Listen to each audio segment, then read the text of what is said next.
مزید اچھی ویڈیو دیکھنے کے لیے سبسکرائب کیجیے IDTV چینل کو اور سب سے پہلے ویڈیو دیکھنے کے لیے بیل آئیکن پر کلک ضرور کیجیے۔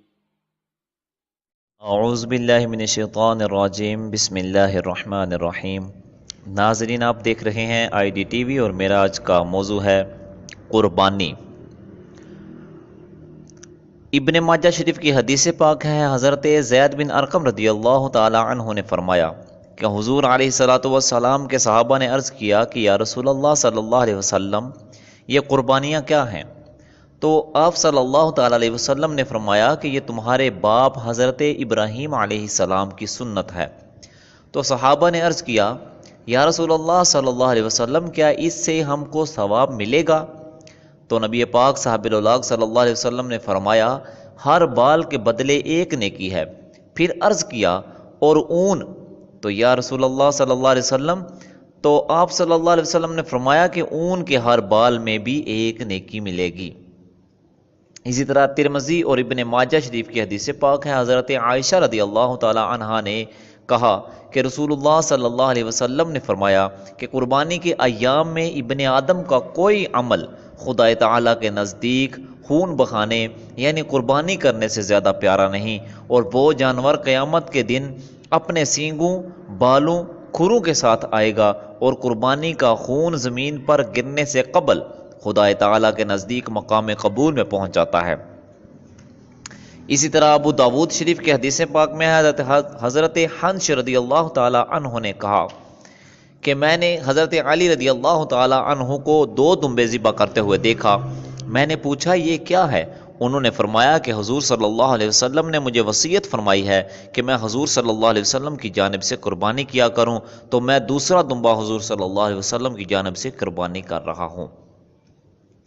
ابن ماجہ شریف کی حدیث پاک ہے، حضرت ابو ہریرہ رضی اللہ تعالی عنہ نے کہا کہ حضور صلی اللہ تعالی علیہ وسلم نے فرمایا کہ جس میں وسعت ہو اور قربانی نہ کرے تو وہ ہماری عیدگاہ کے قریب ہرگز نہ آئے۔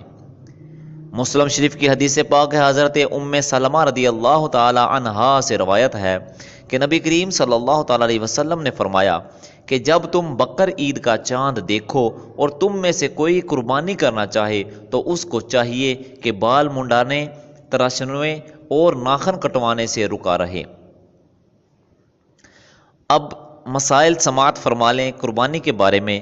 قربانی کے مسئلے میں صاحب نصاب وہ شخص ہے جو 52.5 تولہ چاندی یا 7.5 تولہ سونا کا مالک ہو، یا ان میں سے کسی ایک کی قیمت کا سامان تجارت یا سامان غیر تجارت کا مالک ہو، اور مملوکہ چیزیں حاجت اصلیہ سے زائد ہوں۔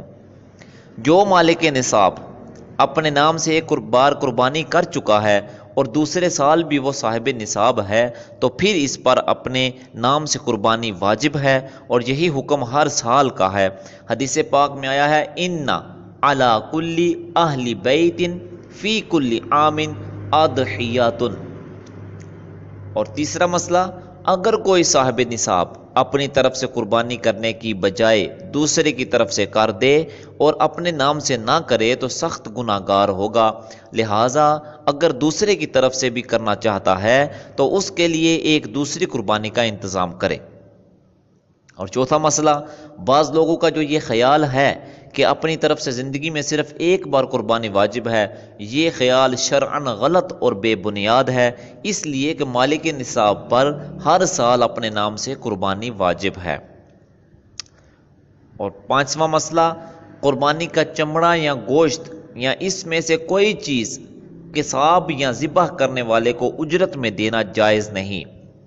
اسی طرح قربانی کا گوشت کافر کو دینا جائز نہیں، اور قربانی کے جانور کو بائیں پہلو پر اس طرح لٹائیں کہ اس کا منہ قبلہ کی طرف ہو، اور اپنا داہنا پاؤں اس کے پہلو میں رکھیں، اور ذبح سے پہلے یہ دعا پڑھیں انی وجہت وجہی للذی فطر السماوات والارض حنیفا وما انا من المشرکین ان صلاتی ونسکی ومحیای ومماتی للہ رب العالمین لا شریک لہ وبذالک امرت وانا من المسلمین۔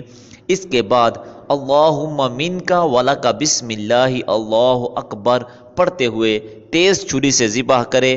قربانی اپنی طرف سے ہو تو ذبح کے بعد یہ دعا پڑھیں اللہم تقبل منی کما تقبلت من خلیلک ابراہیم علیہ السلام و حبیبک محمد صلی اللہ تعالی علیہ وسلم۔ اور اگر قربانی دوسرے کی طرف سے ذبح کرتا ہے تو جہاں اس دعا میں منی کا لفظ آتا ہے وہاں من کے بعد اس کا نام لے اور پھر قربانی کو ذبح کر دے۔ اللہ رب العزت جل جلالہ ہمیں قربانی کے مسائل کو سمجھنے کی توفیق عطا فرمائے اور ہمیں خلوص نیت کے ساتھ اللہ کی راہ میں عید البقر کے دن قربانی کرنے کی توفیق عطا فرمائے۔ وآخر دعوانا الحمدللہ رب العالمین۔